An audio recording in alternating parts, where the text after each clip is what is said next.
teman saya Tengku Adnan, bila saya bangkitkan kepada Tan Sri Aceh, Putrajaya adalah smart city, intelligent city. Kenapa traffic light di Putrajaya masih guna sistem lama, bukan smart traffic light? Tan Sri Aceh dengan baiknya menyatakan Putrajaya, Perbadanan Putrajaya akan segera menjadikan traffic light di Putrajaya adalah smart traffic light. Kunan kata Dato' Husam minta buat traffic light smart di Putrajaya, di Salur pun dia kata traffic light style lama lagi. Tuan-tuan penduduk Putrajaya kena tahu di Salur hanya ada satu traffic light.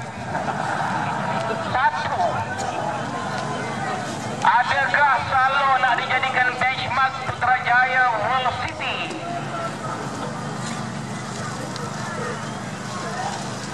Salur lah yang kena tiru Putrajaya, jangan Putrajaya tiru Salur. Maknanya ahli Parlimen Putrajaya ni adalah mewakili zaman lalu, gagah tetapi berada dalam zaman dinosaur. Kita berada di zaman 21st century. Kita bergerak ke hadapan. Pergerakan ke hadapan dibayangkan oleh pertandingan idea-idea, pertandingan inovatif dan kreatif. Kalau ahli Parlimen Putrajaya minta kita semua follow Salur, Masya Allah, saya rasa lucu dan pelik. Datuk Sabri Cik, Menteri Belia dan Sukan, saya telah mencadangkan Putrajaya ini layak sebagai kota madani, menjadi pentas perdebatan perdana atas dasar-dasar negara bagi 5 tahun yang akan datang. Dan saya telah menawarkan diri untuk menjadi ahli panel dengan mana-mana pemimpin UMNO Barisan Nasional, Tan Sri Muhyiddin Yassin, Datuk Seri Najib. Kalau tak ada orang lain, Datuk Sabri Cik pun saya masuk. Datuk Sabri Cik ni rakan saya di Universiti Melaya, satu usrah. Kita berbaiat, kita akan berjuang sehingga Malaysia ini kembali kepada fitrah sunnatullah, kembali kepada agama Allah, untuk kebajikan negara kita, seluruh kaum tidak mengira bangsa.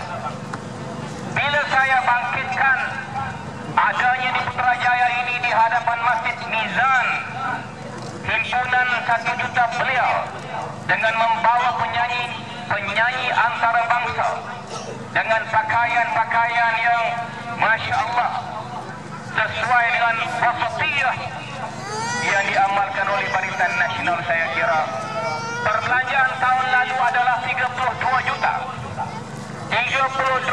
juta ringgit. Datuk Sabri kata Husam tak ada maklumat tepat. Ini perbelanjaan ini 32 juta meliputi tajaan-tajaan syarikat-syarikat. Datuk Sabri, malam ini saya nak ulangi, saya menyebut 32 juta adalah fakta yang benar. Saya ada rekod-rekod kertas kabinet berkenaan dengan perbelanjaan tersebut. 32 juta adalah perbelanjaan daripada Kementerian Belia dan Sukan, tak termasuk kementerian-kementerian yang lain, tak termasuk penajaan-penajaan. Dan saya sebutkan, pada masa yang sama tabung ekonomi beliau telah dibekukan oleh kerajaan Datuk Seri Najib 3 tahun yang lalu.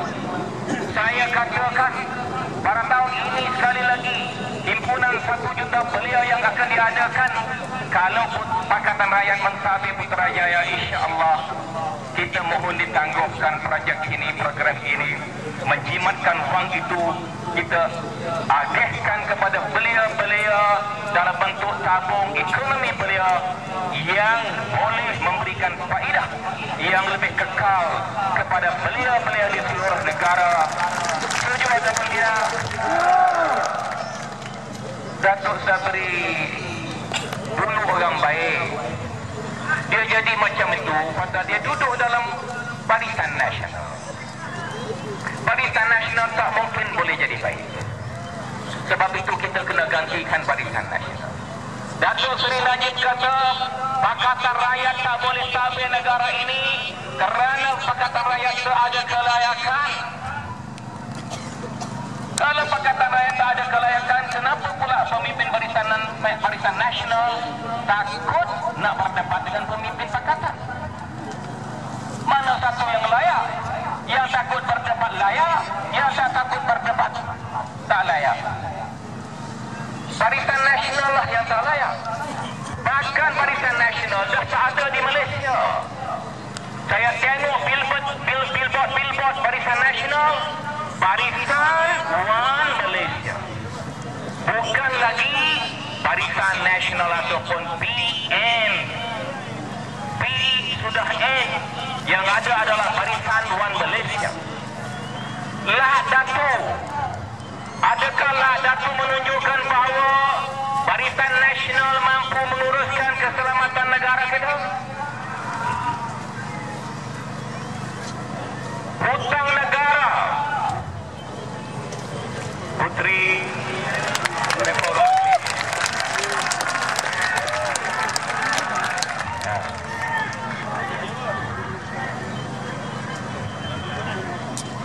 Jadi Nurul Izzat tengok ini Putrajaya. Sebelah tu adalah istana-istana tersergam di Putrajaya. Dan saya sampai Putrajaya lebih dulu daripada orang lain, termasuk ahli Parlimen Lembah Pantai. Tapi saya doakan Nurul insya-Allah berjaya di Parlimen Lembah Pantai. Hutang negara, masa Najib naik roket 229 bilion. Lepas tu dia marah dengan roket. Hutang negara disuruh naik roket 229 bilion, menjadikan hutang negara yang tertinggi pernah dicapai. Bagaimana dia nak uruskan hutang ini? Saya telah kemukakan soalan ini dalam ceramah saya. Satu soalan sehari untuk Perdana Menteri.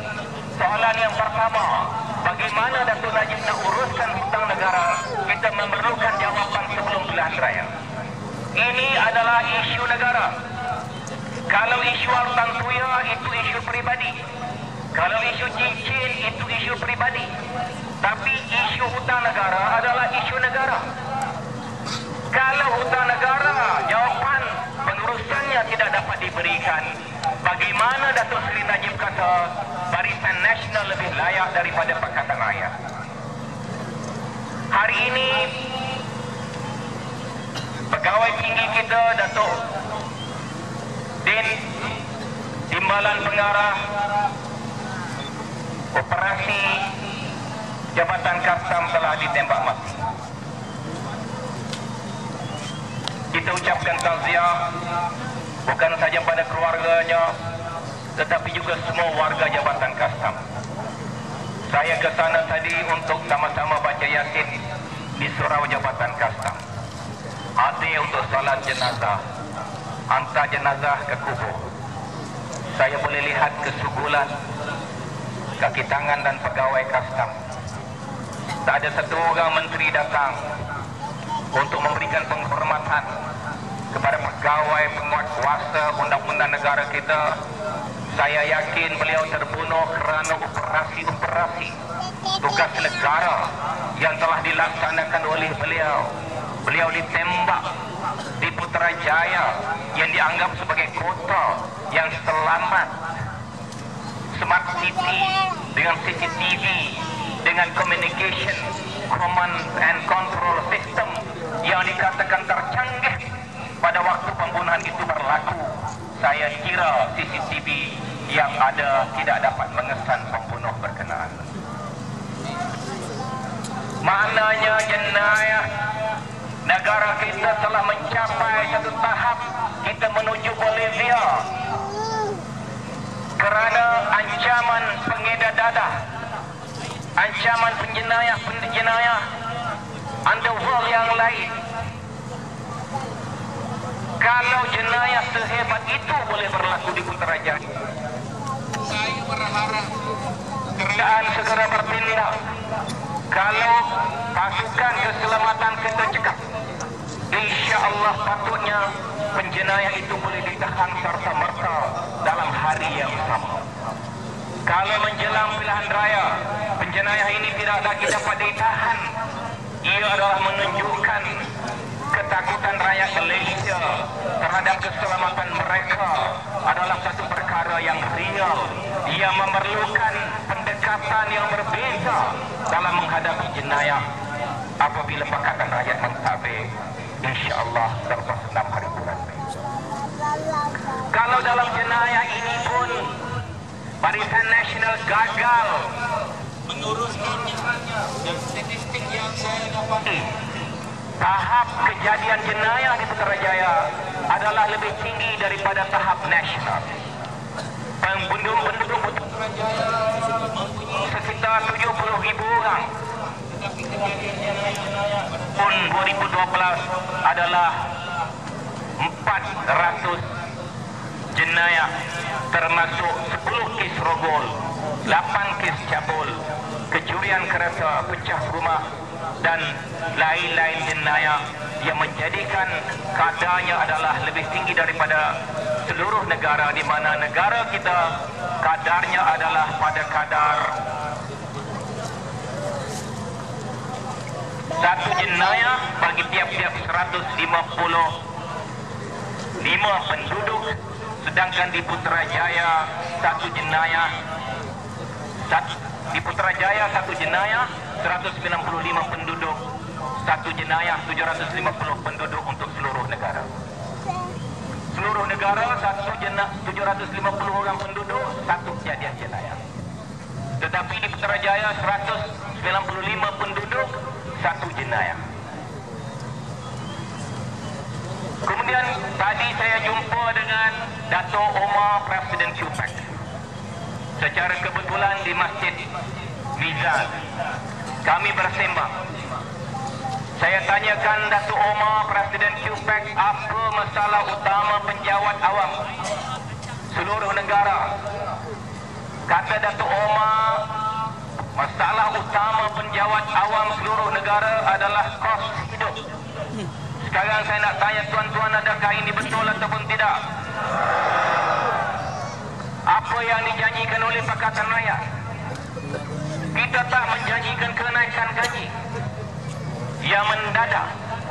Yang kita janjikan pengendalian dan pengurusan kos hidup masyarakat Malaysia dengan cara menurunkan seberapa boleh kos-kos hidup, dengan mengamalkan kerajaan yang bersih, tanda yang terbuka, menghapuskan monopoli, peranan orang tengah, menurunkan harga bagi barang-barang utama yang menjadi kunci bagi kenaikan kos hidup, menurunkan harga petrol, menurunkan harga kereta, menurunkan harga motosikal berkuasa rendah, menghapuskan road tax bagi motosikal berkuasa rendah.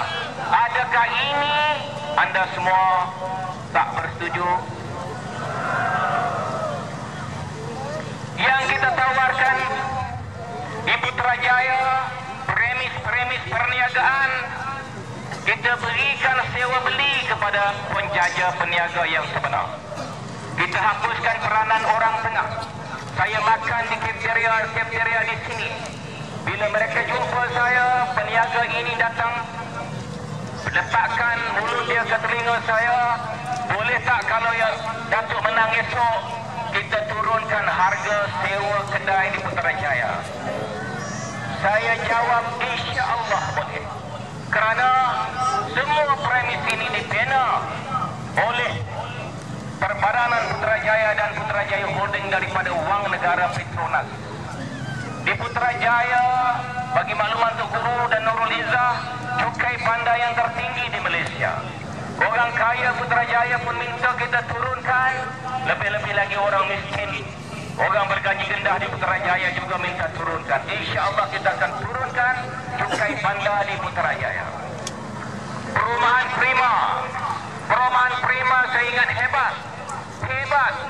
Bila kita pergi tengok tapak pelancarannya dah 3 kali lancar. Tuan-tuan boleh terus pergi tengok hari ini. Belum ada pembinaan dilakukan. Nyata ia bukan satu janji yang ditepati, tetapi satu janji yang telah dicapati. Jangan pergi jauh. Di sini pun ada capatinya. Rumah Prima ini, saya telah bincang dengan pegawai-pegawai KPTG. Mereka memberitahu saya tanah tapak rumah Prima diberikan percuma oleh kerajaan dengan bayaran nominal hanya RM1,000 bagi tiap-tiap 1 ekar. Kenapakah nak diletakkan harga yang mahal dengan kos perusahaan yang akan dikenakan pada penghuninya RM305 satu tahun? Siapa mampu nak bayar? Yang bergaji RM3,000 ke bawah, mereka menderita. Mana saya tahu?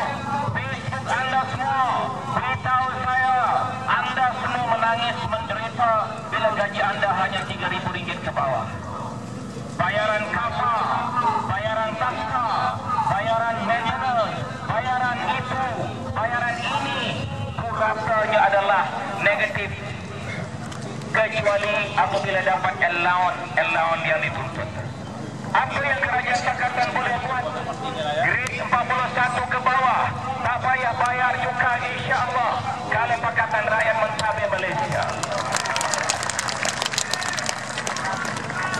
Kenapa saya katakan begitu? Kerana dalam Islam, cukai hanya dikenakan pada orang kaya. Cukai tidak boleh diambil daripada orang miskin. Itu dasar dan pendekatan Islam. Di Kelantan, di bawah Tok Guru, sejak tahun 90, kita telah hapuskan perkhidmatan cash perkhidmatan yang dikatakan cash perkhidmatan 400 bagi pinjaman kenderaan dan pinjaman perumahan. Kalau Pakatan Rakyat menang mentadbir Malaysia, dasar Tok Guru Ni Aziz di Kelantan, kita akan gunakan di seluruh negara. Kita akan hapuskan servis charge 400 bagi pinjaman kenderaan dan juga perumahan. Kalau Kelantan negeri miskin kita boleh lakukan. Sampai hari ini kita tidak bankrupt. Mana-mana pegawai kaki tangan nak meminjam, mereka masih boleh meminjam sampai hari ini. Dan 0% servis charge dikenakan kerana Tok Guru kata yang proses pinjaman itu dah kaki tangan kerajaan, kita dah bayar gaji dia, apa lagi nak ambil servis charge dengan dia? Pinjam 400 ribu, bayar 400 ribu, pinjam 200 ribu, bayar 200 ribu, siapa tak nak, dia tu kurang cerdik. Kalau kita tak pernah buat, kita tak berani nak tawarkan. Kalau kita buat di Kelantan, alhamdulillah, maknanya kita telah ada contoh yang kita boleh buktikan ia adalah viable dan boleh dilaksanakan. Kita nak letakkan revolving fund bagi pinjaman perumahan ini supaya kaki tangan bertaraf rendah dapat meminjam dan boleh beli rumah. Tawaran kita yang paling menerima sambutan tinggi berdasarkan rating dalam Facebook adalah konsep mawaddah dalam pertukaran penempatan kaki tangan kerajaan, khususnya guru-guru. Tidak ada lagi guru suami isteri berpisah jauh, satu di Sarawak, satu di Putrajaya, anak batuk di Sarawak, siapa nak jaga? Kita akan satukan suami dan isteri di bawah konsep mawaddah, berdekatan satu sama lain. Kalau Datuk Seri Najib dipisahkan dengan Datin Rosmah, apa jadi pada negara kita? Huru hara negara kita. Huru hara negara kita. Kalau Datuk Najib nak tidur sekali dengan Datin Rosmah, kenapakah rakyat jelata tidak diberikan pilihan untuk bersama di antara satu keluarga, satu sama lain di bawah satu bumbung dan diberikan penempatan kerja yang dekat dengan satu sama lain. Tidak ada lagi campur tangan politik dalam pentadbiran. Kita nak berikan kebebasan kepada kaki tangan politik, kaki tangan kerajaan, termasuk surau-surau, surau menyaksikan Masjid Mizan yang tunggu semayang tadi boleh memuatkan 20,000 orang jamaah. Bila mereka nak panggil Ustaz Azhar Idrus, tidak diberikan permit, tetapi supply check buat konsert K-pop depan Masjid Mizan. Ustaz Azhar tak boleh masuk, boleh K-pop boleh masuk. Yang kita nak berikan kebebasan kepada surau dan masjid di seluruh negara. Kalau mereka nak berdakwah, bawa orang mana sekalipun, kalau mereka mengajar berdasarkan Quran dan Sunnah, kita akan berikan permit dan tidak akan membubarkan jawatan kuasa masjid kerana ada 1-2 orang tersesat jalan beri tazkirah 5 minit, 3 minit dan lain-lain. Saya di sini alhamdulillah, saya ucap terima kasih kepada semua jawatan kuasa masjid. Mereka hilang rasa takut. Kalau tak boleh cerakap dalam masjid, mereka buat di tangga masjid. Saya tak nak sebutlah satu masjid, nanti pihak tertentu marah. Dalam masjid saya boleh cakap, kita berhimpun di luar tangga masjid. Tangga masjid dan luarnya bukan milik satu siapa. Alhamdulillah, kita ambil konsep Islam. Kalau nak tak boleh semayang berdiri, semayang sambil duduk. Tak boleh sambil duduk, kita semayang sambil baring. Tak boleh sambil baring, semayang pakai kelipan mata. Tak boleh kuliah dalam masjid, kita kuliah tangga masjid. Tak boleh tangga masjid, atas rumput. Tak boleh atas rumput, atas lori macam malam ini. Lagi ramai orang. Alhamdulillah. Negara madani apa benda macam ini? Sana sekat, sini sekat, sana tekan, sini tekan. Hari ini Tengku Adenan jumpa jawatan kuasa masjid seluruh Putrajaya. Apa yang dia janjikan? Kapet baru 6 hari bulan Mei.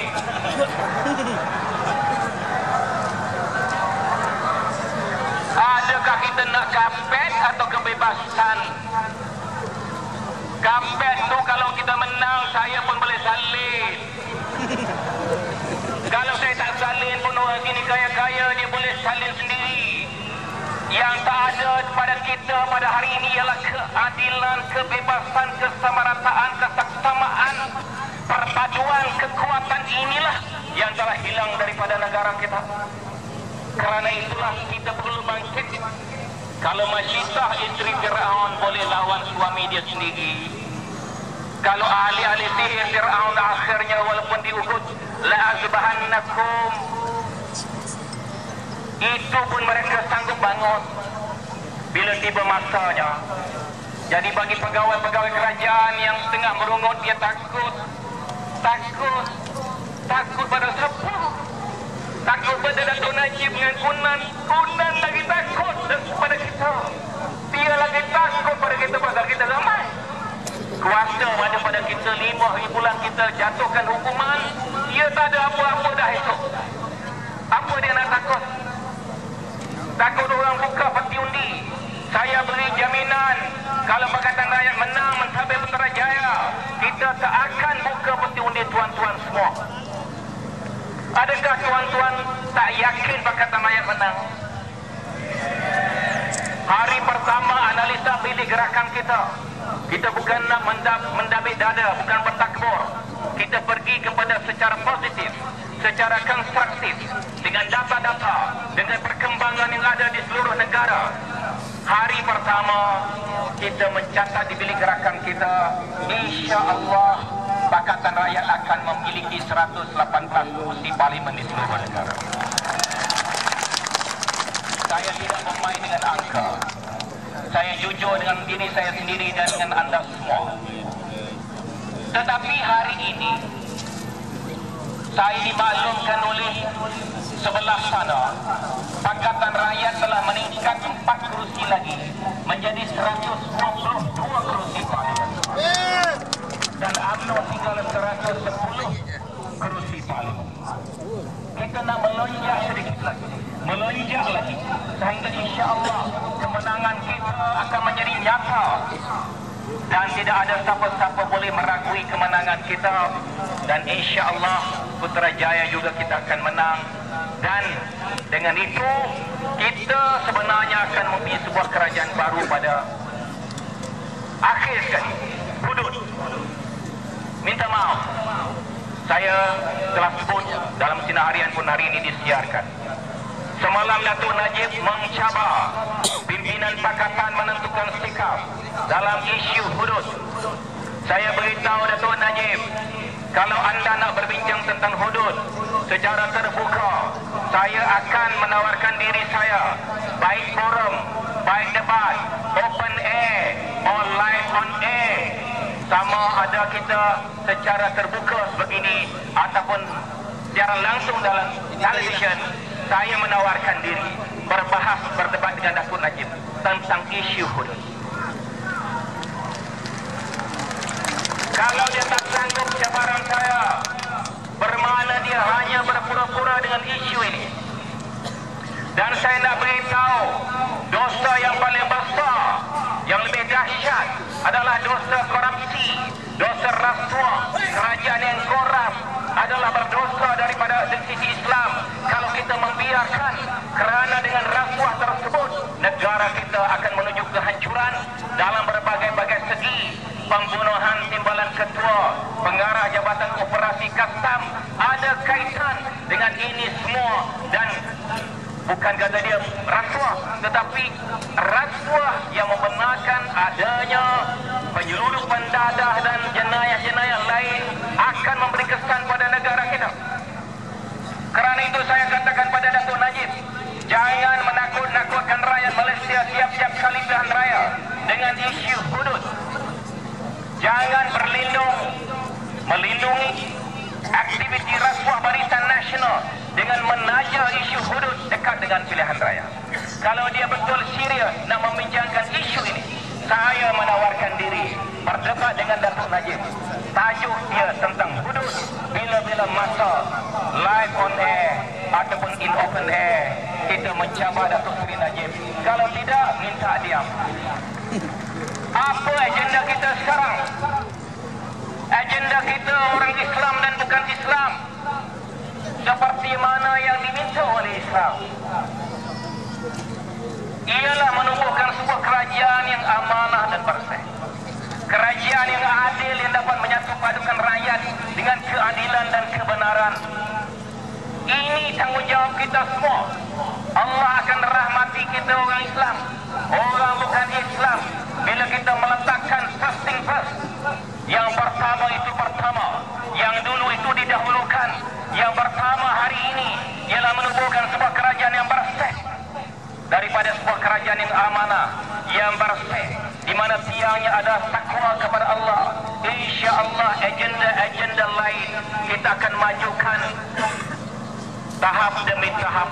Dan jangan kita kecewakan harapan rakyat Malaysia yang tertindas di seluruh negara, yang telah menderita, yang kepayahan, yang kesusahan, yang tak tahu tempat mengadu, yang berbagai-bagai yang lagi. Berilah kepercayaan kepada pimpinan Pakatan Rakyat yang mempunyai komitmen teruji dan berwibawa untuk menumbuhkan sebuah kerajaan yang bersih, insya-Allah. Dan saya di sini bertugas menjaga kota ini dengan tujuan memberikan signal bagi pihak Parti Islam se-Malaysia, bagi pihak Pakatan Rakyat, bahawa kita bertanggungjawab kepada rakyat Malaysia dan kita tidak akan hampakan pengharapan rakyat Malaysia, dan kita menyatukan saf-saf kita untuk agenda yang telah mengikut syariat Islam diizinkan. Untuk itu kita akan bawa perubahan yang tidak perlu tuan-tuan ragukan. Dan insya-Allah seperti telah saya nyatakan, saya berdiri di sini kalau menang pilihan raya ini menjadi payung kepada penjawat awam di seluruh negara. Penjawat awam di seluruh negara boleh berpegang kepada janji saya. Mereka tidak akan dianiayai, mereka tidak akan dipinggirkan, mereka tidak akan dibiarkan, mereka tidak didengari. Anda semua adalah sahabat saya dan saya adalah sahabat anda semua. Aku